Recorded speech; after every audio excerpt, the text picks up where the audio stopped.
नमो विष्णुपादाय कृष्णपृष्ठाय भूतले श्रीमते भक्तिवेदांत स्वामिन्निति नामिने। नमस्ते सारस्वते देवे गौरवाणी प्रचारिणे निर्विशेष शून्यवादी पाश्चात्य देशतारिणे। जय श्री कृष्ण चैतन्य प्रभु नित्यानंद श्री अद्वैत गदाधर श्रीवासादि गौर भक्त वृंद। हरे कृष्णा कृष्ण कृष्णा हरे हरे, हरे राम राम राम हरे हरे। गीता सुगीता कर्तव्या किमन्यैः शास्त्र विस्तरैः या स्वयं पद्मनाभस्य मुखपद्माद्विनिसृता।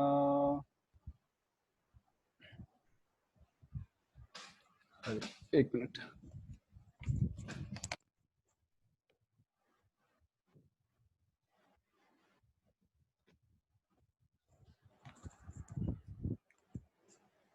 तो श्रीमद् भगवद गीता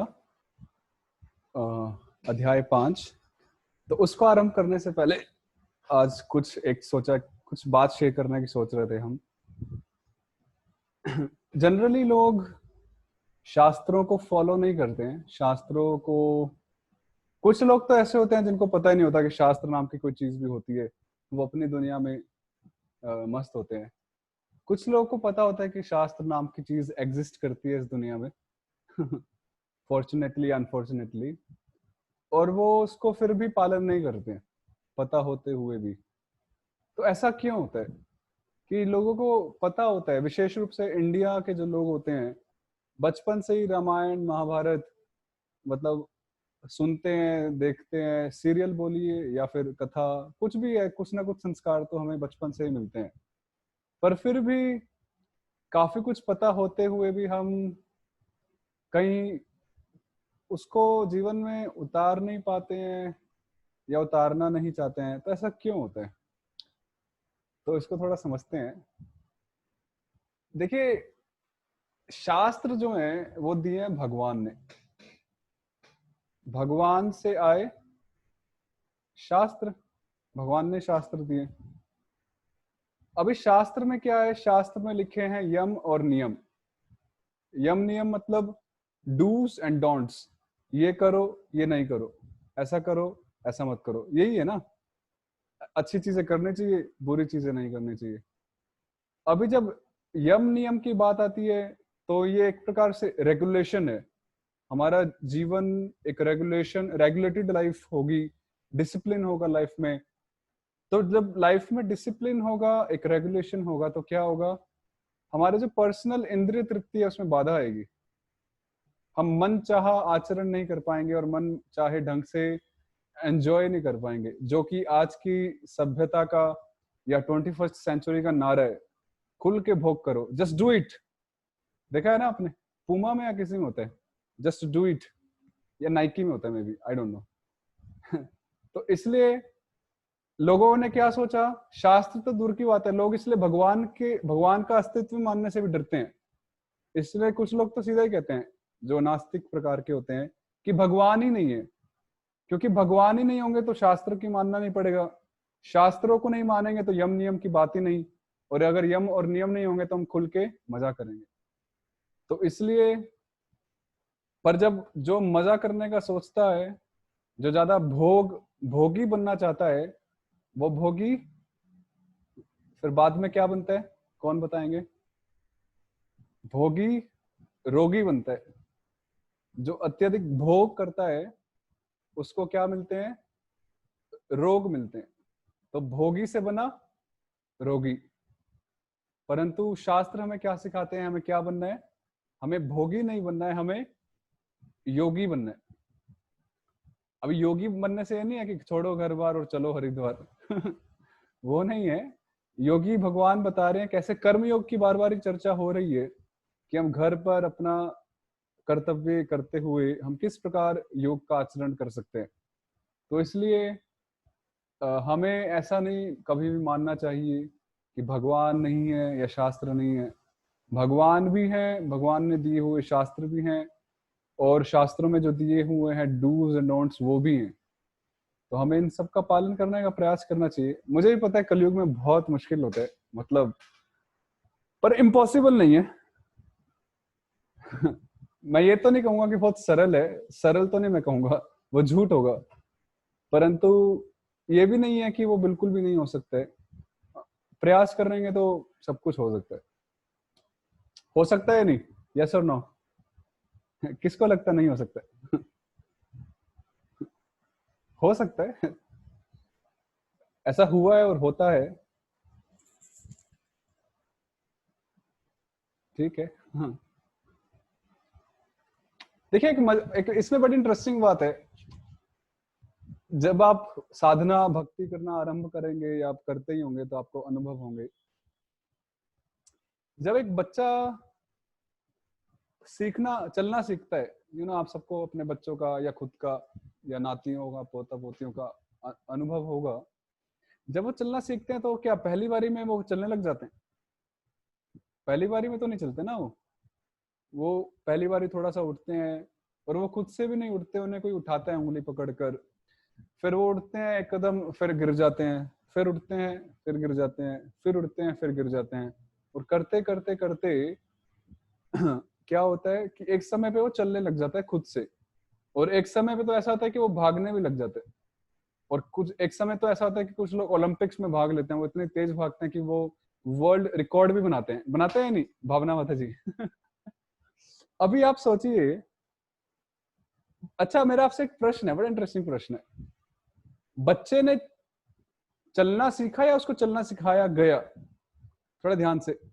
बच्चे ने चलना सीखा या बच्चे को चलना सिखाया गया? क्या आंसर है? चैट बॉक्स में लिखिए। चलना सीखा। ओके, सीखा। चलना सिखाया नहीं गया?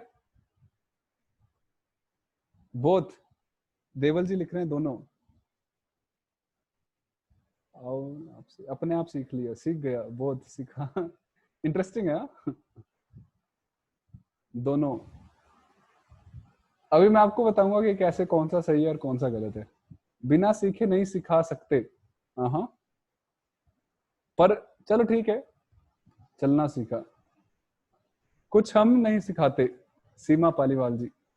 सीखा under the guidance of Elder Ashutosh Sinha. ठीक है। अच्छा देखिए, इसमें क्या है। जो चलना सिखाते हैं वो क्या सिखाते हैं? वो तो सिर्फ उंगली पकड़ के साथ में खुद चलते हैं बस। वो सिखाते थोड़ी हैं। जो भी बड़े बुजुर्ग हैं, जो पेरेंट्स हैं, जो भी है, वो तो हाथ उंगली पकड़ के खुद चलते हैं और थोड़े इंस्ट्रक्शंस दे सकते हैं। और उस हालत में तो बच्चे को इंस्ट्रक्शंस भी समझ नहीं आते, इतना छोटा होता है। तो किसी ने उसको सिखाया नहीं है, उसने खुद से सीखा है। और क्यों सीखा है? क्योंकि उसके अंदर वो प्रोपेंसिटी पहले से थी, वो प्रवृत्ति पहले से थी कि वो चल पाए। अच्छा, अगर मान लीजिए जिसने भी कहा है कि उसको चलना सिखाया गया, क्या उसी तरह बच्चे को उड़ना सिखाया जा सकता है? कौन बताएगा, यस और नो? अगर चलना सिखाया, किसी ने उसको सिखाया है, कुछ नई चीज सिखाई है, तो फिर उड़ना भी कोई सिखा सकता है कि उड़ो? कोई उड़ा सकता है बच्चे को? नहीं उड़ा सकता। तो इसलिए क्यों नहीं उड़ा सकता उसको? क्योंकि उसके अंदर वो प्रोपेंसिटी नहीं है, उसके अंदर वो क्षमता ही नहीं है कि वो उड़ सके। पर उसके अंदर चलने की क्षमता है। इसलिए जब बड़े बुजुर्ग थोड़ा हाथ पैर पकड़ते हैं उसका और उसको एंकरेज करते हैं, तो बच्चे की जो अंदर की अपनी प्रोपेंसिटी होती है, वो प्रवृत्ति ही सामने आती है और वो चलने लगता है। पर क्योंकि उसमें उड़ने की प्रवृत्ति नहीं है, तो उसको आप कितना भी माथा मार लो, वो कभी उड़ेगा नहीं।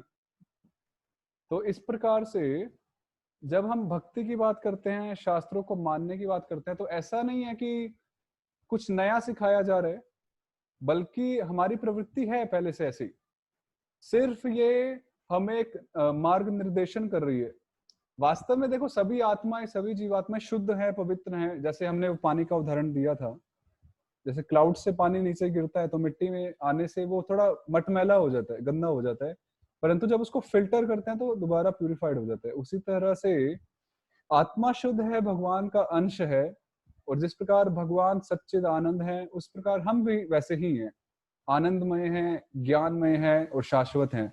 परंतु अभी क्या थोड़े कोरोना में फंस गए थोड़े माया में फंस गए और न जाने क्या क्या कहाँ कहाँ फंस गए। कोई अहमदाबाद में फंसा हुआ है, तो कोई सऊदी अरेबिया में फंसा हुआ है, कोई दिल्ली में, कोई नोएडा में। परंतु जब हम शास्त्रों की बातों को मानते हैं, भजन करते हैं और अपने कर्तव्यों को सही सही तरह से करते हैं, तो हमारा शुद्धिकरण होता है, जो हम शुरू से ही बात करते आ रहे हैं। और भगवत गीता की बेसिक थीम ही यही है कि किसी भी स्तर पे कोई भी व्यक्ति हो, चाहे लेवल 1 पे हो, लेवल 2 पे हो, लेवल 3 पे हो, बेसिक थीम भगवत गीता की यही है कि उसका शुद्धिकरण कैसे होगा। वो कैसे लेवल 1 से लेवल 2, लेवल 2 से लेवल 3, फिर करते करते वो उसका हृदय पूरा शुद्ध होगा और वो भगवान के पास जाएगा। एक बढ़िया सा उदाहरण आपको देता हूँ। बचपन में किस किस ने वो हैंड पंप चलाए, हाथ वाला नल का होता है ना, वो कई लोगों ने चलाया होगा। अभी हैंड पंप में क्या होता है, कभी कभी हैंड पंप में जब हम ऐसा उसको प्रेशर करते हैं, देते हैं, तो पानी नहीं आता है। तो पानी नहीं आता तो हम क्या करते हैं, ऊपर से एक जग में या एक बाल्टी में कुछ पानी डालते हैं, और होता क्या कि बेसिकली पाइप में कुछ वैक्यूम बन जाते हैं।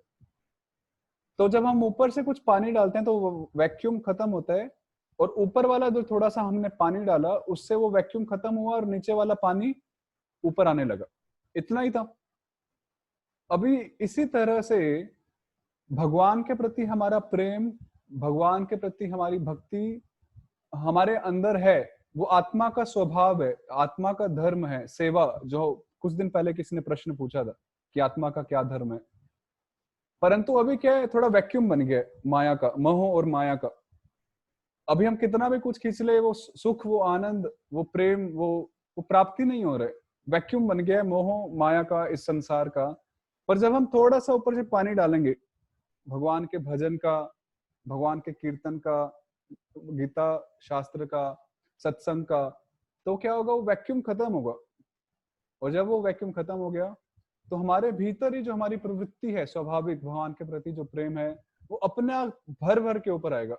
स्वतः सिद्ध कृष्ण प्रेम स्वतः ऊपर आएगा। और फिर किसी को बताना नहीं पड़ेगा कि आप ऐसे करो, आप ऐसे ना करो, आप ऐसे ना करो और आप ऐसे करो। फिर आप अपने आप ही उन चीजों को स्वतः करेंगे और कुछ बताने की जरूरत नहीं पड़ेगी। तो इसी प्रकार से जो हम कर रहे हैं, ऐसा नहीं समझना चाहिए कि हम कुछ नया कर रहे हैं। कभी कभी लोग समझते हैं कि गीता, भागवत, महाभारत, रामायण, ये नाम सुनते ही मान लीजिए उनके जैसे रोंगटे से खड़े हो जाते हैं कि कैसे बम फोड़ दिया आपने। गीता, रामायण कुछ नया नहीं है। इन सब से हमारा बहुत पुराना रिश्ता है, बहुत पुरानी हमारी पहचान है। और वास्तव में हमारा जो वास्तविक ज्ञान है वो गीता का ज्ञान है। परंतु अभी एक वैक्यूम मर गए, उस वैक्यूम को हम थोड़ा खत्म करेंगे। और ऑफ कोर्स वो वैक्यूम खत्म होने में थोड़ा टाइम लग सकता है, पर धैर्य होना चाहिए और उत्साह के साथ लगे रहना चाहिए। तो ठीक है, आगे बढ़ते हैं। तो अध्याय 5, कर्म संन्यास योग, कर्म योग, कृष्ण भावना भावित कर्म। तो बड़ा इंटरेस्टिंग चैप्टर है। सबसे पहली बात इंटरेस्टिंग इसलिए क्योंकि थोड़ा छोटा है पर टू द पॉइंट बातें की हैं हर चैप्टर की तरह। तो कर्म संन्यास योग क्या है और इसका क्या अर्थ है, इसके क्या विषय हैं, उसको हम आगे जानेंगे। तो आइए,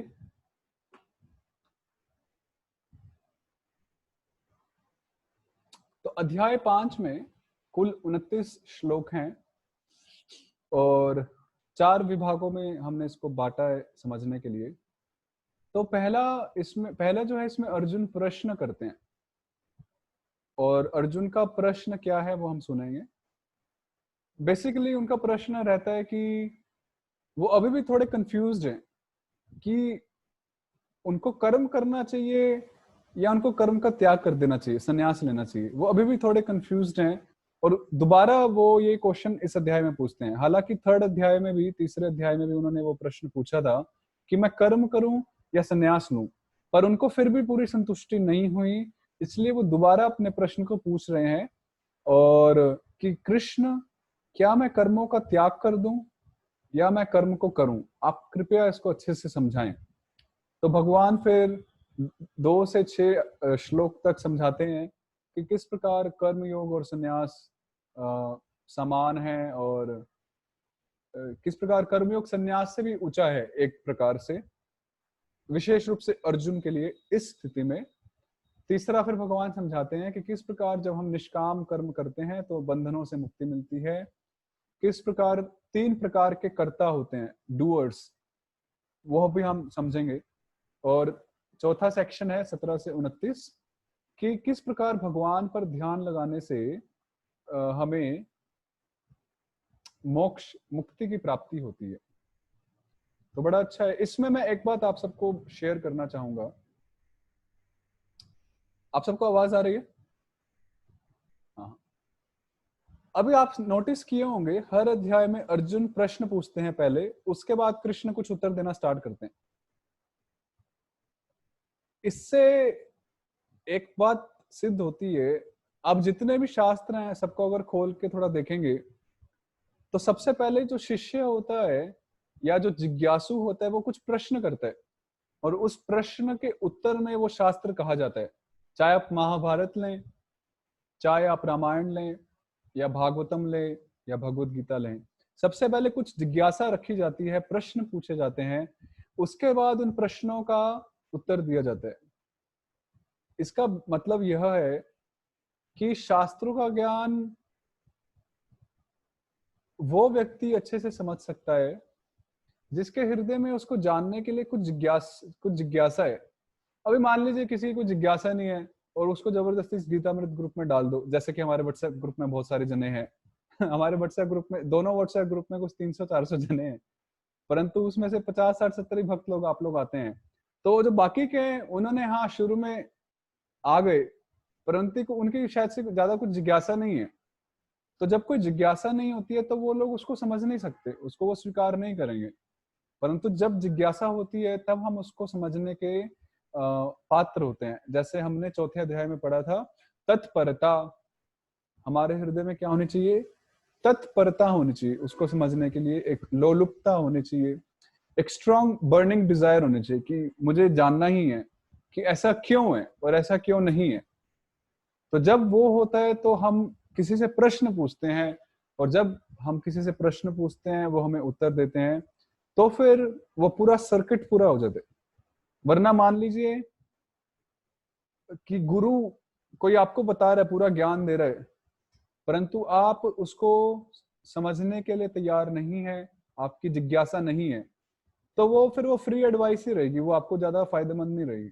आजकल आप देखते होंगे यूट्यूब वगैरह पे कितनी फ्री एडवाइस मिलती है, ये करो ये ना करो, ये करो ये ना करो। तो फ्री एडवाइस तो हमें बहुत मिलती है, और इंडिया एक ऐसी जगह है जहाँ पे फ्री एडवाइस की कमी नहीं है यहाँ पे आपको कुछ भी हो जाए, भले ही सामने वाले को पता है या नहीं पता, परंतु वो आपको फ्री एडवाइस तो दे ही देगा कि भाई ऐसे कर लो कि भाई ऐसे मत करो। किसी की गाड़ी खराब हो जाए सड़क पर, तो भले ही कोई मैकेनिक है या नहीं, 50 लोग इकट्ठे हो जाएंगे कि हाँ भाई इसका पुर्जा ये कर दो, इसकी तार हिला के देख लो। तो फ्री एडवाइस की कमी नहीं है, परंतु क्या हमें सबकी फ्री एडवाइस लेनी चाहिए? नहीं, कंपल्सरी नहीं है। हमें उससे ही लेना चाहिए जिसको पता है और जिस पर हमारी श्रद्धा है, हमें ट्रस्ट है कि हाँ ये सही बता रहे हैं, है या नहीं। इसलिए तत्परता होनी चाहिए। अर्जुन की तत्परता है, वो पूछ रहे हैं, भगवान उनको बता रहे हैं, तो हमारी भी तत्परता होनी चाहिए जानने की। और उसके बाद फिर शास्त्रों को पढ़ने का और सुनने का एक मजा ही अलग होता है मैं ये कहूंगा, एक मजा ही अलग होता है। उससे पहले हम पढ़ते लिखते सुनते तो हैं, पर वो ऐसा रहता है सिर्फ पेज पलटाओ पेज पलटाओ। पर जब एक इंटरेस्टिंग एक वो रहता है, जिज्ञासा रहती है, तो बड़ा आनंद आता है कि हाँ फिर हमारे संशय क्लियर होते हैं, फिर काफी कुछ समझ में आने लग जाता है, और फिर हम उसको जीवन में उतार भी पाते हैं। तो इसलिए जिज्ञासा होनी चाहिए। अगर इसके बारे में जिज्ञासा नहीं होगी तो हमारी जिज्ञासा फिर मोह माया के प्रति होगी कि धंधा कैसे अच्छा करना है, फिर घर परिवार वो भी अच्छा है, परंतु सबसे अच्छी जिज्ञासा अगर कोई हो सकती है तो वो भगवान के विषय में होनी चाहिए। वो सबसे अच्छी जिज्ञासा है।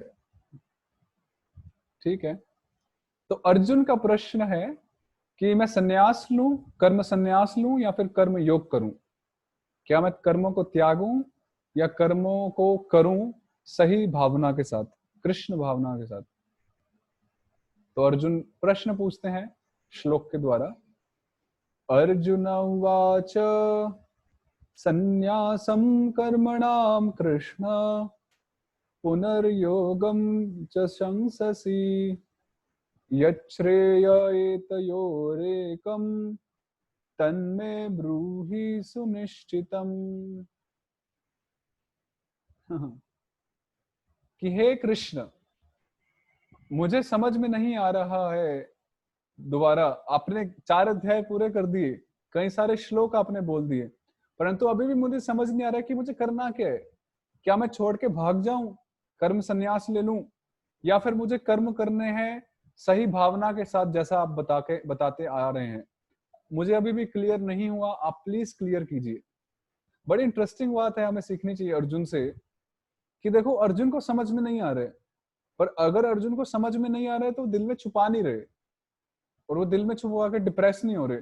वो अपने टीचर को बोल रहे हैं कि भाई मुझे समझ नहीं आ रहा है, मुझे बताओ प्लीज करना क्या है। समझ रहे हैं? इसलिए हमें भी कुछ छुपाना नहीं चाहिए, अगर कुछ है तो पूछ लेना चाहिए। और टीचर, सही जो टीचर होता है वो कभी भी आपको ये नहीं कहेगा कि नहीं नहीं हमारे पास टाइम नहीं है। वो बताएंगे आपको अपने समय के हिसाब से, और उनका कर्तव्य ये है कि सामने वाले के संशयों का निवारण करना। इसमें मैं एक चीज आपको बताना चाहूंगा। इस दुनिया में जो टीचर्स होते हैं, जो बड़े लोग होते हैं, वो अपने आप को, या जो नेता होते हैं, डॉक्टर्स होते हैं, पुलिस वाले कर्मचारी होते हैं, मतलब कुछ लोग सही होते हैं, पर मोस्टली जब उनको ऐसी बड़ी बड़ी पदवी, ऐसे बड़ी बड़ी पोस्ट मिलती हैं, तो वो अपने आप को बहुत बड़ा मानने लग जाते हैं। मैं सबकी बात नहीं कर रहा हूँ, कुछ बहुत अच्छे लोग भी होते हैं जो बहुत विनम्र होते हैं, परंतु प्रायः ऐसा होता है कि जब बड़ी पदवी हाथ में आती है तो व्यक्ति का अभिमान बहुत बढ़ जाता है, और वो अपने को समाज का सेवक ना समझकर समाज का स्वामी समझने लग जाता है।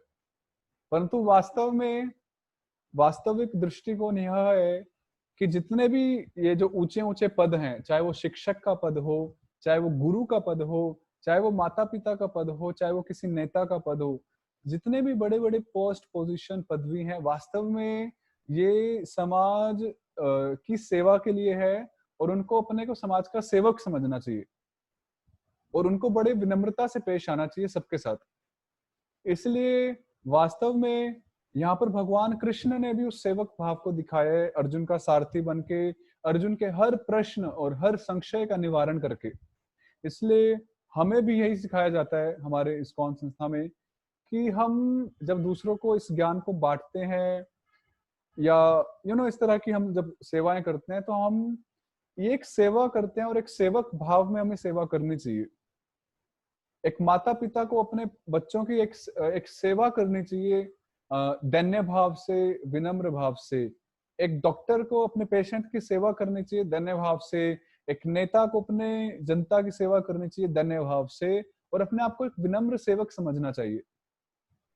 तभी, और उसमें ही उसकी भलाई है और उसमें ही उसकी इज्जत है। वरना जितना जो व्यक्ति अपने आप को बहुत बड़ा अभिमानी और स्वामी मानता है, उतनी उसकी बेइज्जती है वास्तव में।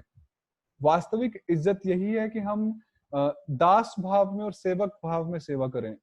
इसलिए जब आप अपने शिक्षकों से, अपने गुरुओं से, जो वास्तव में प्रामाणिक गुरु शिक्षक हैं, उनसे पूछते हैं, तो क्योंकि वो आपकी सेवा करने का प्रयास कर रहे हैं, तो वो पूरा प्रयास करते हैं कि वो किस प्रकार से आपकी अच्छे से अच्छी सेवा कर पाए, आपके संशयों का निवारण करके। वो ये नहीं समझते कि देखो मैं कितना बड़ा हो गया, मेरे से कितने लोग जुड़े हैं, और कितने लोग मुझसे प्रश्न पूछ रहे हैं, मेरी कितनी फैन फॉलोइंग होगी। आजकल ये बहुत चल रहा है यूट्यूब और इस पे, फैन फॉलोइंग और फॉलोअर्स, मेरे इतने फॉलोअर्स। ये सब सेकेंडरी है, ये सब नहीं होना चाहिए। मेन है कि हम कितने अच्छे से सेवा भावना से समाज की सेवा कर रहे हैं, आप सबकी सेवा कर रहे हैं। तो इसलिए हमें भी यही प्रशिक्षण दिया जाता है कि हम जब आप सबसे बात करते हैं, मिलते हैं, कुछ बताने का, कुछ चर्चा करने का प्रयास करते हैं, तो एक सेवा भावना में करना चाहिए, अपने को सेवक समझते हुए। तो इसलिए व्यक्तिगत रूप से किसी को भी कुछ समस्या होती है तो हमें अपने बड़ों से, साधु संतों से उसको स्पष्ट कर लेना चाहिए। जैसा कि अर्जुन यहाँ पर बार बार ही प्रश्न पूछ के कर रहे हैं, उसमें डरना नहीं चाहिए। और यदि कोई टीचर आपसे कहता है, जो आपको निराश करता है, डिस्करेज करता है कि आप अपने जिज्ञासाओं को छोड़ दो, ज्यादा प्रश्न मत पूछो, तो वास्तव में वो टीचर मतलब फिर राम राम ही, मतलब थोड़ा संभल के रहना चाहिए। असली टीचर वैसे नहीं होते। जो असली टीचर होते हैं वो कभी भी ऐसा नहीं कहेंगे, वो हमेशा आपके संशयों का निवारण करना चाहेंगे। और यदि उनको खुद नहीं पता होगा तो वो बोल देंगे कि देखो हमें नहीं पता है, हम कुछ समय लगा के कहीं से अपने सीनियर से पूछ के आपको बताएंगे। परंतु वो कभी भी आपसे ऐसा बर्ताव नहीं करेंगे।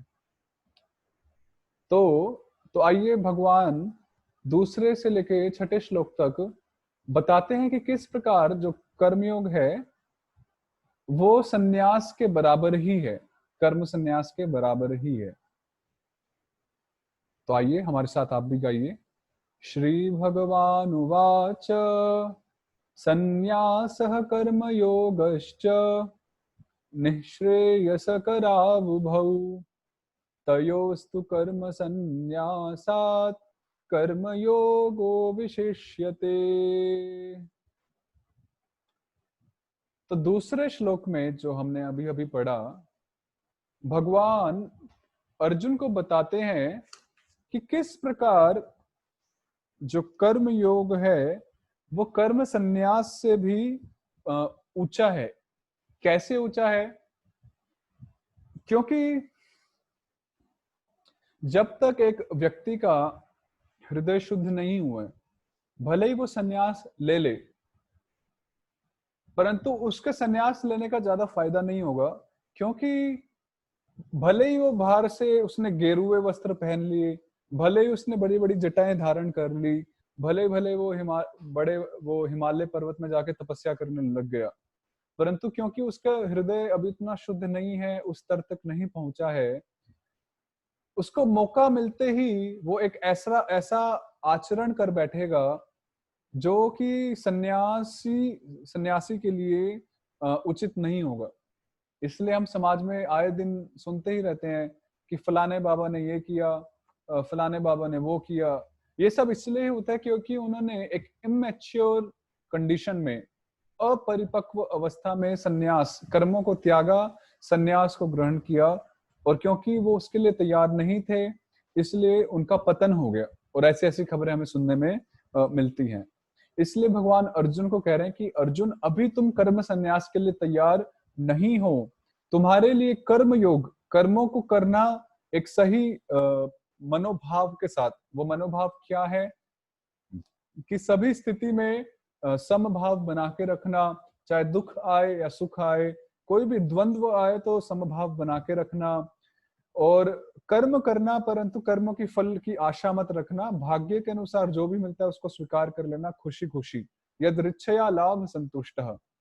तो इस प्रकार के मनोभाव के साथ कर्म करना तुम्हारे लिए उचित है, भले उसके कि तुम कर्मों का त्याग करो। इसलिए आज के युग में, आज के जमाने में कर्म संन्यास करना इतना रिकमेंडेड नहीं है, कर्मों को छोड़ना, क्योंकि कलयुग के जो लोग हैं वो उसके लिए ज्यादा तैयार नहीं है। इसलिए यही हमें रिकमेंड किया जाता है ज्यादातर इन जनरल कि हम कर्म योग करें, अपने कर्तव्यों को करें, और उन कर्तव्यों को सही मनोभाव के साथ करें। और कई मनोभाव हमने पढ़े अभी तक। अच्छा, हम आपसे पूछते हैं, क्योंकि हम सब ने पढ़ा है, कि क्या मनोभाव होना चाहिए हमें अपने कर्म को करते हुए। तो आप प्लीज चैट बॉक्स में लिखिए, हम भी जानना चाहते हैं कि क्या मनोभाव होने चाहिए आपसे।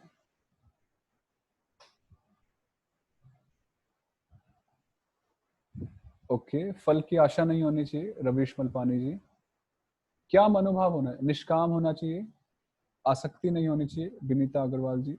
त्याग की भावना, अंजना सिन्हा माता जी। कृष्ण की भक्ति, निष्काम, अकर्म, नॉट टू फॉलो अदर्स, दूसरों के कर्तव्यों को इमिटेट नहीं करना चाहिए, भगवान कृष्ण से जोड़ना चाहिए, भावना माता जी।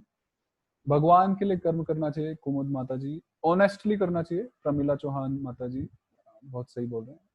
और निष्काम, हम जो कोई कर्म करें भगवान के लिए सब कर्म करने चाहिए, उनको ध्यान में रखते हुए। देवल जी, नितिन, निष्काम, ट्रुथ, नितिन जी, राहुल अग्रवाल जी, इंटीग्रिटी, बड़ा अच्छा शब्द है integrity, work without expecting result, all work dedicated to Krishna, पीता बस जी, संकीर्तन के साथ कृष्ण की भक्ति, हरि बोल, नीलम मोदी माता जी, निष्काम कर्म ईश्वर को अर्पण, बहुत सुंदर, Mahendra Singh Chauhan ji. Okay, thank you very much. तो आपको मोटा मोटी पता चली गया कि किस भावना के साथ कर्म करना है। तो इसको आप प्रयास कीजिए ज्यादा से ज्यादा इम्प्लाई करने का अपने जीवन में। अपने कर्मों को करिए जैसे आप कर रहे हैं, कोई रुकावट नहीं है, पर उनको इस मनोभाव को उस कर्म के साथ आप जोड़ दीजिए। तो किसी की तरफ से बहुत अच्छी ड्राइंग की जा रही है हमारी स्क्रीन पर, हम उनको एक स्पेशल अवार्ड देना पसंद करेंगे क्लास के बाद तो ये मनोभाव के साथ हमें कर्म करने चाहिए। तो ये दूसरे श्लोक में बताया। फिर तीसरे श्लोक में भगवान ने बताया, एक कर्म योगी ही एक सच्चा सन्यासी बन सकता है। ये बहुत इंटरेस्टिंग बात है। अच्छा, मैं आपको एक बड़ी अच्छी घटना बताऊंगा, क्योंकि मैं, हमारा जो घर है वो वृंदावन में है, वृंदावन मथुरा जो है, और मैं पर्सनली वृंदावन में हमारा जो गुरुकुल है इस्कॉन का, वहां पर मैं 6-7 साल पढ़ा हूँ।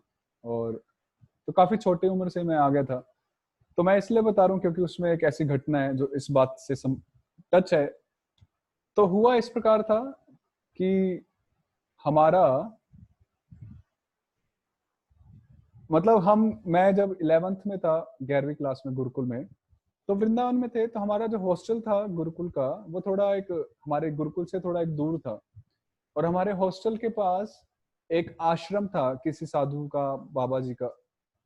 तो वो बाबा जी ने देखा कि बच्चे लोग रोज आते जाते हैं यहाँ से, तो ये क्या कर रहे हैं यहाँ पे, क्योंकि उनको पता नहीं था कि हम इस्कॉन से हैं और हमारा गुरुकुल है और हम गुरुकुल में पढ़ते हैं। तो उन्होंने हमें बुलाया और उन्होंने हमसे पूछा कि भाई तुम सब धोती, क्योंकि और हमारे गुरुकुल की जो ड्रेस थी, यूनिफॉर्म, स्कूल ड्रेस, वो टी शर्ट और ये सब नहीं था, वो धोती कुर्ता था हमारी स्कूल ड्रेस ही धोती कुर्ता थी। तो उन्होंने देखा कि धोती कुर्ता पहन के रोज आते जाते हैं, तो उन्होंने हमें बुलाया। हम 5-6 बच्चे थे फ्रेंड्स।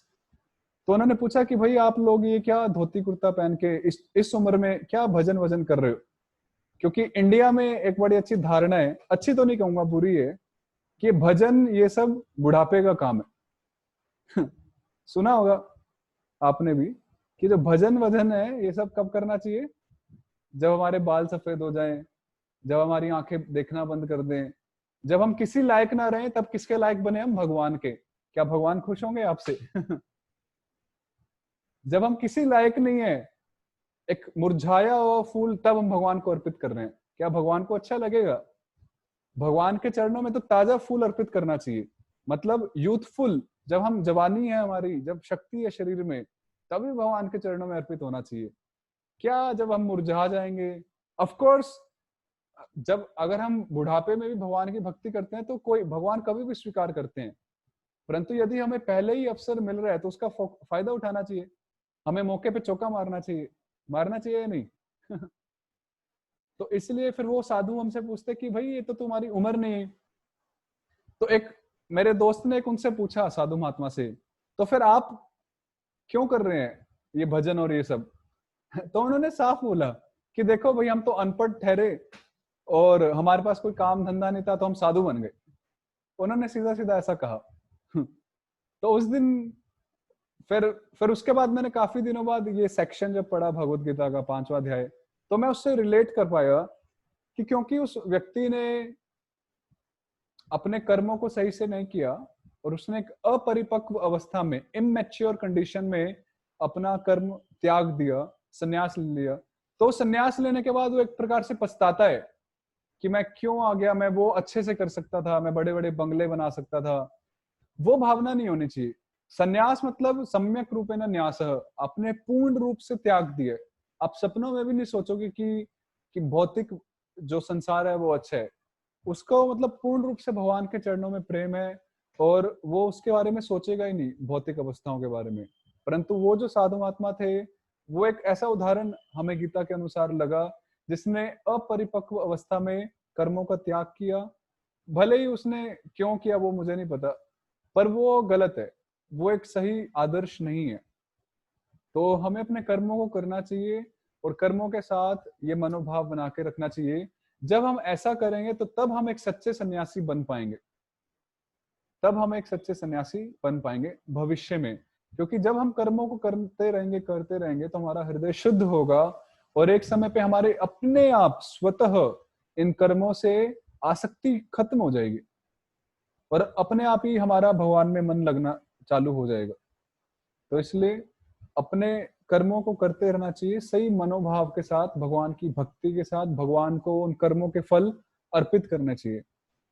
अभी भगवान को फल अर्पित करने से अर्थात काफी चीजें हैं। एक तो है कि हम मानसिक रूप से अर्पित करें, एक है कि हम अपने कर्मों से, अपने क्रियाओं से, बिजनेस जॉब से जो भी कमाते हैं इनकम, उसका भी कुछ परसेंट हमें भगवान की सेवा में लगाना चाहिए। उससे हमारा धन धन भी शुद्ध होता है, जैसे हमने पहले कहा था, और उससे हमारा हृदय भी शुद्ध होता है। और क्योंकि गृहस्थ धर्म का मुख्य धर्म दान धर्म बताया है स्वयं भीष्म पितामह ने युधिष्ठिर महाराज को महाभारत में, इसलिए अच्छे कार्यों में, अच्छी सेवा में, भगवान के प्रचार में उस धन को लगाना चाहिए। हाँ, दान देख के देना चाहिए, ये भगवान ने स्वयं 18वें अध्याय में कहा है, उसको भी हम चर्चा करेंगे। परंतु हमें अपने फलों को भगवान को समर्पित करना चाहिए सही मार्ग निर्देशन में। तो उससे हमारा चित्त शुद्ध होता है, और उससे हमारा धन भी शुद्ध होता है। फिर उसके बाद चौथे और पांचवें श्लोक में भगवान बताते हैं कि किस प्रकार कर्म योग और कर्म संन्यास में ज्यादा अंतर नहीं है, क्योंकि उनका जो लक्ष्य है वो एक ही दिशा में लक्षित है। उनका जो गोल है, जो लक्ष्य, जो प्रयोजन है, वो एक ही है। जैसे कर्म संन्यास में क्या होता है कि एक व्यक्ति कर्मों को छोड़ के परम सत्य को जानने की इच्छा रखता है, भगवान को समझने की इच्छा रखता है, तो वो भगवान की खोज करता है, वो अन्वेषण करता है, खोज करता है। तो ये उस प्रकार हुआ कि कोई व्यक्ति एक पेड़ की जड़ को खोज रहा हो, और जो कर्म योगी होता है उसको पता है कि भगवान कौन है। तो ये उस प्रकार हुआ कि इस व्यक्ति को पता है कि पेड़ की जड़ कहाँ है, तो वो उस पेड़ की जड़ को पानी देता है, सिंचन करता है। तो इस प्रकार से ये एक ही प्रकार की क्रियाएं हैं। कर्म संन्यास में क्या होता है कि वो व्यक्ति भौतिक कर्मों से विरक्त हो जाता है, उसकी आसक्ति नहीं रहती है। और कर्म योग में क्या रहता है कि व्यक्ति की भगवान के प्रति आसक्ति हो जाती है। तो इस प्रकार से भले ही थोड़े दृष्टिकोण अलग हैं, भले ही जो एंगल है थोड़े अलग हैं, परंतु उनका जो लक्ष्य है, जो ऑब्जेक्टिव है, वो एक ही है। इसलिए कर्म योग और कर्म संन्यास में ज्यादा अंतर नहीं है, वो और वो हमें एक ही दिशा में लेकर जाती है, जो है भगवान की प्राप्ति। और छठे श्लोक में भगवान कहते हैं कि कर्म संन्यास कर्म योग की तुलना में थोड़ा कठिन है, क्योंकि देखो इस जीवन में हम बिना कर्म किए बिना तो जी भी नहीं सकते। हमें रोटी पानी तो चाहिए जब तक हम इस शरीर में हैं, तो उसके लिए तो हमें कर्म करना ही होगा। तो यदि हम सभी कर्मों का त्याग कर दें, संन्यास ले लें, तो हमें जीना भी मुश्किल हो जाएगा। भगवान की प्राप्ति तो बहुत ही बड़ी चीज हो गई, हमें जीना भी कठिन हो जाएगा। तो इस प्रकार इस सेक्शन में भगवान समझा रहे हैं कि किस प्रकार कर्म योग और कर्म संन्यास का फल एक ही है, और जिस व्यक्ति का हृदय पूर्ण रूप से शुद्ध नहीं हुआ है, जिसका भगवान के प्रति समर्पण भाव जागृत नहीं हुआ है, उसको कर्म योग में ही लगना चाहिए। और जिस स्थिति में भी वो है, अपने कार्य को करना चाहिए, सही मनोभाव के साथ कर्म करने चाहिए। तो इन सब श्लोकों का हमने सारांश बताया है। हम आपसे प्रार्थना करते हैं कि आप सब इनके अनुवाद और इनके तात्पर्यों को भगवत गीता यथारूप में पढ़ें, Bhagavad Gita as it is में पढ़ें, तो आपको और अच्छे से समझ में आएगा। तो फिर एक आखिरी सेक्शन लेते हैं कि किस प्रकार जो निष्काम कर्म योग है वो हमें बंधनों से मुक्त करता है। तो 7 से 16 श्लोक को 2 भागों में हम बांट सकते हैं कि जो एक निष्काम कर्म योगी होता है वो कैसा होता है, उसका वर्णन 7 से 12वें श्लोक तक और 13वें से 16वें श्लोक तक ईश्वर, जीव और प्रकृति में क्या संबंध है इसको हम समझेंगे। तो आप इसको लिख सकते हैं।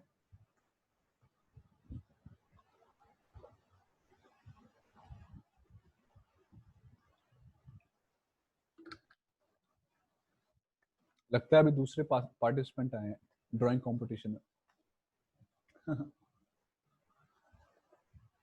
ओके,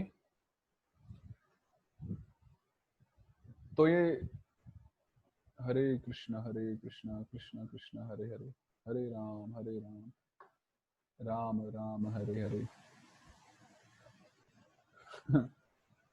या ठीक है, निष्काम कर्म योगी का वर्णन। तो मैं सोच रहा था कि मैं कैसे, क्योंकि हम श्लोक सब लेते हैं तो बहुत समय लग जाता है और हर श्लोक का अगर हम कुछ चर्चा नहीं करते तो मुझे लगता है कि वो इनजस्टिस होगा गीता के प्रति। तो इसलिए मैंने एक बीच का तरीका निकाला कि हम हर श्लोक को टच भी करेंगे, समझेंगे भी उसके सार के रूप में।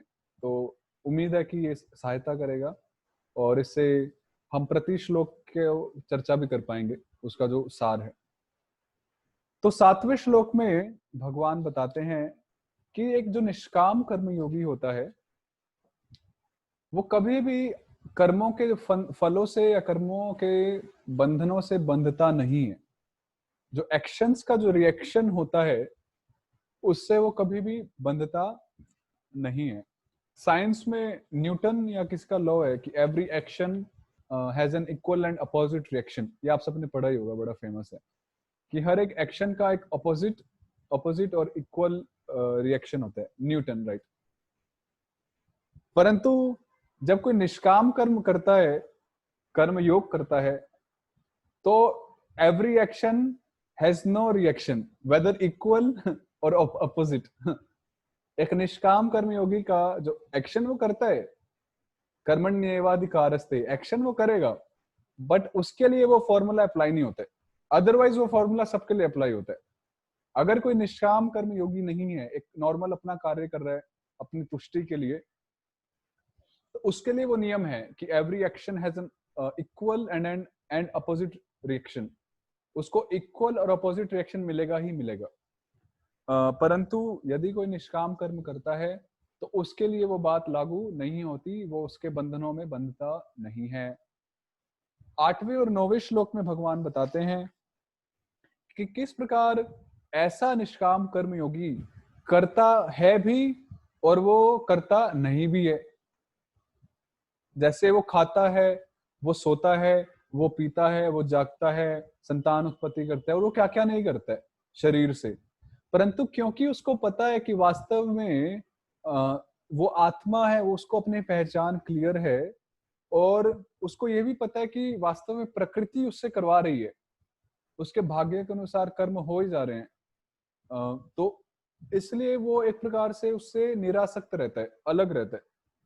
इसलिए भले ही वो करता है परंतु वो करता नहीं भी है। ये बड़ी इंटरेस्टिंग बात है। वो कर भी रहे परंतु वो नहीं भी कर रहे। ये थोड़ा कठिन है समझना कि वो कैसे कर भी रहे और कैसे नहीं कर रहे। थोड़ा मुश्किल है, परंतु यदि आप भगवत गीता में इस श्लोक को पढ़ेंगे तो आपको थोड़ा और स्पष्ट होगा। 8वें और 9वां श्लोक पंचम अध्याय का, कि कैसे व्यक्ति जैसे वो सुनता है, देखता है, टच करता है, स्मेल करता है, खाता है, घूमता है, सोता है, सांस लेता है, परंतु वो समझता है कि इन सब क्रियाओं में उसकी जो इंद्रियां हैं वो सिर्फ अपने इंद्रिय विषयों के प्रति उसका एक संपर्क हो रहा है और आत्मा का उससे डायरेक्ट संबंध नहीं है। तो इस प्रकार से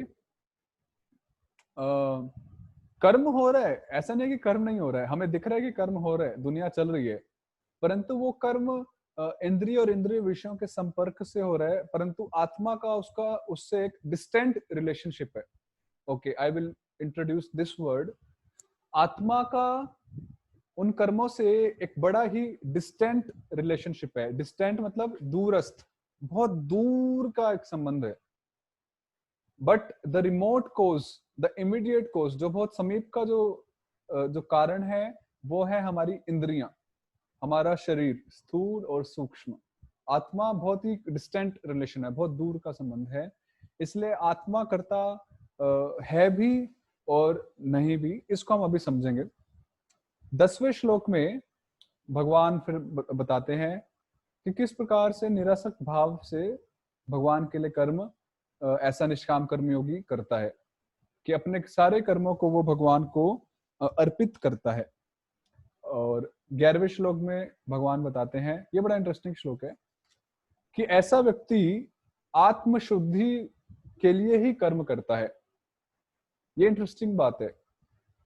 देखिए, एक सकाम कर्मयोगी कर्म, उसका इम्पेटस क्या है? इम्पेटस समझते हैं, उसकी प्रेरणा क्या है? एक सकाम कर्मी जब कर्म करता है तो उसकी प्रेरणा रहता है कर्म का फल। पर अभी प्रश्न उठ सकता है कि जो एक निष्काम कर्म योगी होता है, उसको तो फल नहीं चाहिए, है ना? तो उसकी प्रेरणा क्या है कर्म करने के लिए?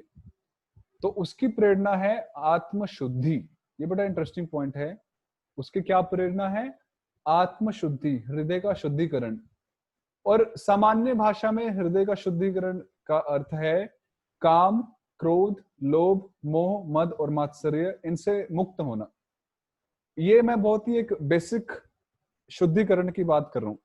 अल्टीमेट मुक्ति तो बहुत है, भगवान के पास जाना, भगवान की भक्ति करना, भगवान के धाम में जाना, जन्म मृत्यु से मुक्त होना, वो नेक्स्ट स्टेप है। परंतु बेसिक जो हम अभी इस जीवन में देख सकते हैं वो है इन 6 शत्रुओं से मुक्त होना। तो एक निष्काम कर्मयोगी की प्रेरणा होती है आत्मशुद्धि।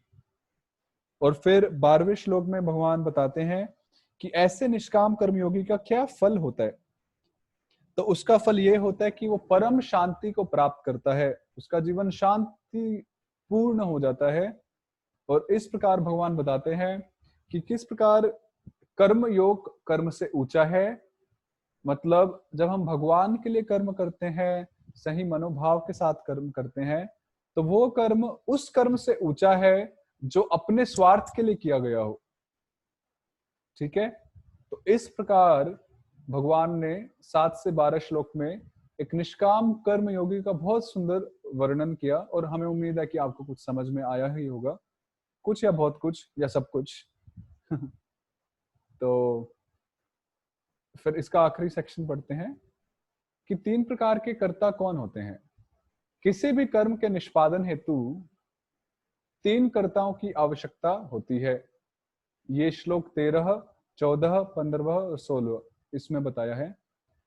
पहली है आत्मा, जो कि इच्छा करती है किसी भी कर्म को करने के लिए। दूसरा है परमात्मा, भगवान कृष्ण, जो अनुमंता है, जो उस कर्म को करने के लिए सैंक्शन करते हैं, परमिशन देते हैं, क्योंकि आत्मा ने इच्छा की। और तीसरे है प्रकृति, जो फैसिलिटेट करती है, हमारी सहायता करती है अपनी इच्छा को पूरा करने के लिए। तो आत्मा पहले इच्छा करती है, फिर परमात्मा उसको सैंक्शन करते हैं, अनुमोदन करते हैं, और फिर प्रकृति हमें सहायता करती है।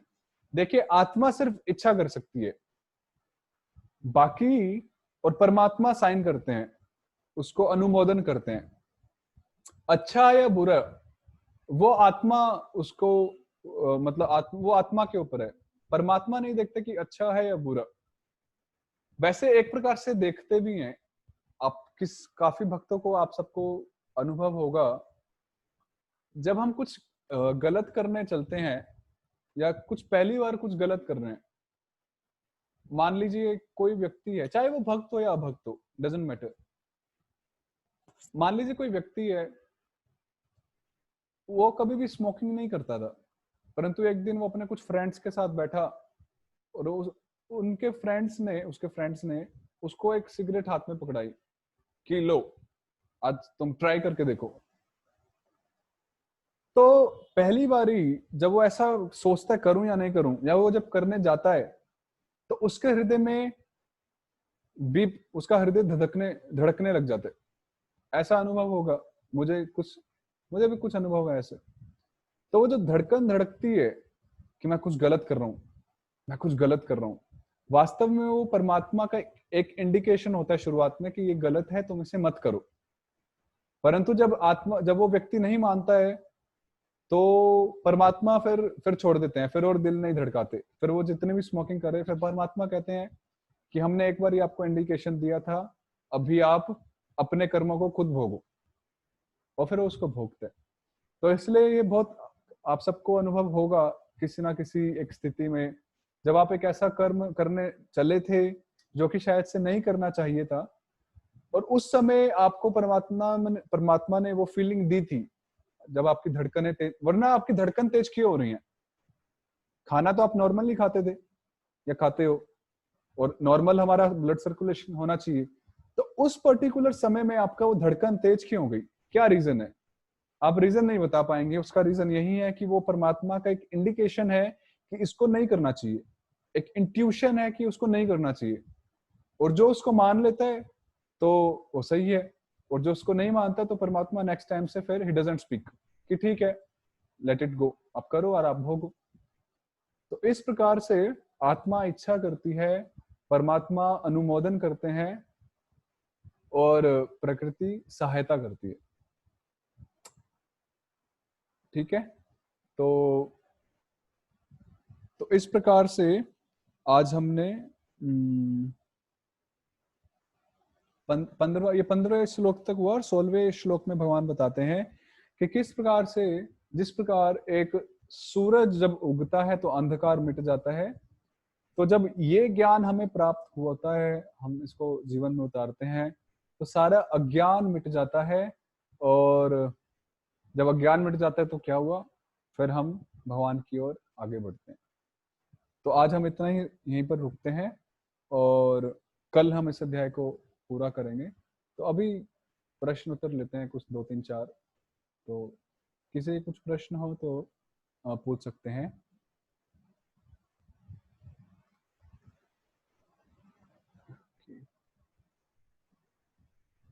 अंजलि माता जी। नमस्ते प्रभु जी। हरे मेरा ये प्रश्न है कि जैसे आपने बोला कि आत्मा इच्छा करती है, तो ये आत्मा इच्छा करती है कि मन अपना करता है? मतलब आत्मा के लिए बोलते हैं ना, न तो लाइक वो कुछ इच्छा नहीं करती, या वो उसका कुछ अपना वो नहीं होता, तो ये मन इच्छा करता है कि आत्मा इच्छा करती है? मूल रूप से आत्मा इच्छा करती है। देखिए, हमें मन कब मिला? मन सूक्ष्म शरीर का भाग है, फर्स्ट ऑफ ऑल। और सूक्ष्म शरीर हमें तब मिला जब आत्मा ने इच्छा की कि मैं भगवान से विमुख होकर I will be the enjoyer, और मैं भोग करूंगा, मैं स्वामी बनूंगा। अच्छा। तो आइडियली ओरिजिनली वो आत्मा की ही इच्छा थी, जीव वांछा इसको बोलते हैं, जीव वांछा, जीव ने वांछा की, इच्छा की, और उसके बाद उसको सूक्ष्म शरीर मिला। और जब सूक्ष्म शरीर मिला, मन बुद्धि अहंकार, उसके आधार पर उसको स्थूल शरीर मिला। अभी क्या हुआ कि आत्मा ने एक बारी आत्मा एक बारी इच्छा करके उस लूप में वो घुस गई। अभी मन उस लूप को पूरा चलाया जा रहा है। लूप समझते हैं? हाँ हाँ। एक लूप होता है, जैसे उस लूप में आत्मा ने एक बार इच्छा की कि मैं भगवान से विमुख होकर स्वतंत्र भाव से भोग करूंगा, स्वतंत्र भाव से इच्छा करूंगा। तो उसके कारण उसको देह मिला, भौतिक शरीर मिला, और उसके बाद वो उस लूप में, उस साइकिल में वो घूम रहे, और उसमें उसका मन इच्छा कर रहा है, संकल्प कर रहा है, विकल्प कर रहा है कि मुझे ये अच्छा लगता है, मुझे ये अच्छा नहीं लगता है, मुझे ये अच्छा लगता है, मुझे भिंडी अच्छी लगती है, मुझे करेला अच्छा नहीं लगता है, मुझे ये, मतलब कई सारे संकल्प और विकल्प हम सबके मन के अपने अपने संकल्प विकल्प हैं। तो इस प्रकार से आइडियली आत्मा इच्छा करती है, क्योंकि मन एक जड़ पदार्थ है। मन एक जड़ पदार्थ है, मन कोई चेतन पदार्थ नहीं है, आत्मा ही चेतन पदार्थ है। तो इच्छा करना जड़ पदार्थ का कर्तव्य नहीं है, इच्छा करना आत्मा की प्रॉपर्टी है। एक जड़ पदार्थ कैसे इच्छा कर सकती है? परंतु जब हम उस लूप में फंस गए, तो अभी मन अभी भी जड़ है, परंतु प्रकृति के जो 3 गुण हैं, सतोगुण, रजोगुण और तमोगुण, वो हमें सक्रिय रखती हैं, हमें पूरा हमारी साइकिल चलाती रहती हैं। इसको हम आगे पढ़ेंगे, जैसे जैसे हम आगे बढ़ेंगे कि किस तरह से प्रकृति हमें घुमाती रहती है हमारे अपने कर्मों की वजह से, और वो सारे कर्म हमारी ओरिजिनल इच्छा के कारण है, जो है भगवान से बहिर्मुख होके स्वतंत्र भाव से भोग करना और स्वतंत्र भाव से इच्छा करना। अच्छा, इस तरह से तो आत्मा इच्छा करती है, मन इच्छा नहीं करता, परंतु क्योंकि मन पर 3 गुणों का प्रभाव है, तो उन गुणों के प्रभाव से मन संकल्प और विकल्प करता है। जैसे उदाहरण के लिए, जो सतोगुणी लोग होते हैं, यदि उनको आप कहो कि चलो भाई ड्रिंक करते हैं या बार में चलते हैं, वो ऐसे ऑफर को स्वीकार नहीं करेंगे। क्यों नहीं करेंगे? क्योंकि उनके हृदय में सतोगुण प्रधान है। पर यदि आप किसी तमोगुणी या रजोगुणी व्यक्ति को कहो कि चलो भाई ड्रिंक करते हैं, स्मोक करते हैं, बार में जाते हैं, तो वो बड़े खुशी खुशी जाएंगे। और यदि आप रजोगुणी और तमोगुणी वालों को कहो कि आओ गीता क्लास में बैठ जाओ, थोड़ा सुनो, प्रवचन सुनो, वो कहेंगे अरे यार क्या पकार है। समझ रहे हो? तो 3 गुणों का प्रभाव जो मन पर पड़ता है, तो वो ऐसा रिफ्लेक्ट होता है कि मन एक चेतन पदार्थ है और मन इच्छा कर रही है, परंतु वास्तव में मन जड़ है और मन सिर्फ हमें एक लूप में लेके घुसा हुआ है, एक साइकिल में। अच्छा। इसको और विस्तार से पूरी गीता में बताया जाएगा जब हम प्रकृति के बारे में पढ़ेंगे, स्पेशली 13th चैप्टर और 14th चैप्टर में इसको बहुत अच्छा बताएंगे। अच्छा, ठीक है। एक चीज कि मन कहाँ स्थित होता है, मतलब शरीर में मन कहाँ पर होता है? जैसे आत्मा। मन जो है, मन का कोई स्थूल फॉर्म नहीं है। मन ऐसा नहीं कि मन, जैसे घड़ी है तो घड़ी आपको दिख रही है, इसका 3D डायमेंशन है, इसकी लेंथ है, इसकी ब्रेड्थ है, इसकी हाइट है। तो मन कोई 3D ऑब्जेक्ट नहीं है, ना मन 2D है, ना मन 1D है। मन, बुद्धि, अहंकार, ये तीनों सूक्ष्म शरीर इसलिए बोला गया है क्योंकि इसको हम देख नहीं सकते, परंतु ये आत्मा के ऊपर एक आवरण होता है, एक जिसको सूक्ष्म बोला जाता है, जो हमारी इन आंखों से देख नहीं सकते हम, चर्म चक्षुओं से। अभी अहंकार को कोई देख सकता है? नहीं। परंतु क्या अहंकार नहीं होता? विनम्रता को कोई देख सकता है? परंतु विनम्रता नहीं होती है। तो ये इमोशंस होते हैं, इसलिए इसको सूक्ष्म शरीर कहा है, ये एक आवरण होता है। जैसे अभी आप सब अपने अपने घरों में, अपने अपने कमरों में बैठे हैं, ठीक है? तो और आप सब इंटरनेट के माध्यम से इस क्लास में पार्टिसिपेट कर रहे हैं, ठीक है? अभी इंटरनेट की जो रेज है वो रेडिएशंस कहते हैं उसको, ठीक है? अभी रेडिएशंस आपको दिख रही हैं? पर क्या बिना रेडिएशंस के तो आप क्लास अटेंड भी नहीं कर पाएंगे। समझ रहे हैं? तो इसको बोलते हैं सूक्ष्म, सटल। वो चीज है परंतु वो हमें इन चर्म चक्षुओं से नहीं दिख रही, दैट्स ऑल।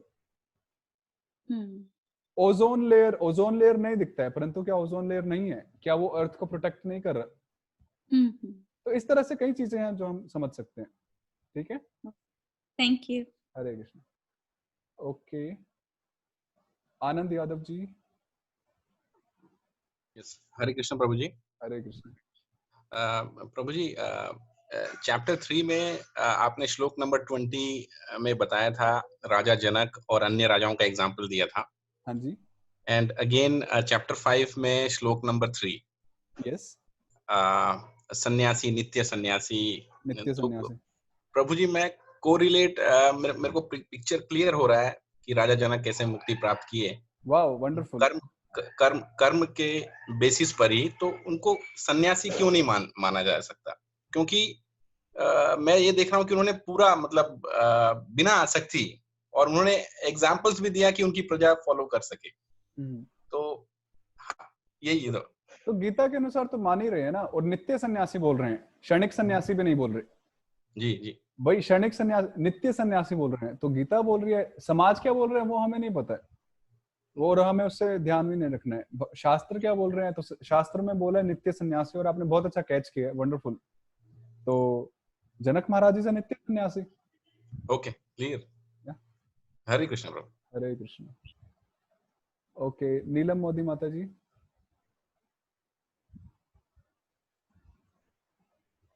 हरे कृष्णा। हरे कृष्णा। हरे कृष्णा। वो आपने 6 शत्रु बताए, हाँ हाँ, वो जरा फिर से दोहराएंगे? काम, क्रोध, लोभ, मद मोह, और अच्छा मोह, मद, हाँ मात्सर्य। वो क्या है? वो मेरे समझ। मात्सर्य मतलब ईर्ष्या। अच्छा, ईर्ष्या। हाँ, ओके, अभी ये समझ में आ गया। और एक मेरा क्वेश्चन है कि जैसे ये श्रील का मतलब क्या है? श्रील मतलब श्रील प्रभुपाद, इसमें लिखा है श्रील रूप गोस्वामी। जैसे श्रील का क्या मतलब है? वो क्यों उसके आगे लगाया जाता है? मतलब नाम के आगे क्यों लगाया जाता है? जैसे हम बोलते हैं श्रीमान, श्रीमती, श्री, हाँ जी, तो हाँ वैसे जी, ही श्रील वैसा ही शब्द है। और श्रील हाँ, का अर्थ होता है, यदि आपने किसी ने गीतामृत की हमारी रिकॉर्डिंग सुनी हो टेलीग्राम पे, तो मैंने पहले ही या हाँ, दूसरे सेशन में श्री शब्द का काफी अच्छे से समझाया है। तो श्री मतलब होता है ऐसा व्यक्ति जो मांगल्य से पूर्ण है, जो सद्गुणों से हम्म, पूर्ण है, सत ऐश्वर्यों से हम्म, पूर्ण है, सद्बुद्धि से पूर्ण है, हम्म, और ऐसा व्यक्ति जिस पर भगवान की अशेष कृपा है।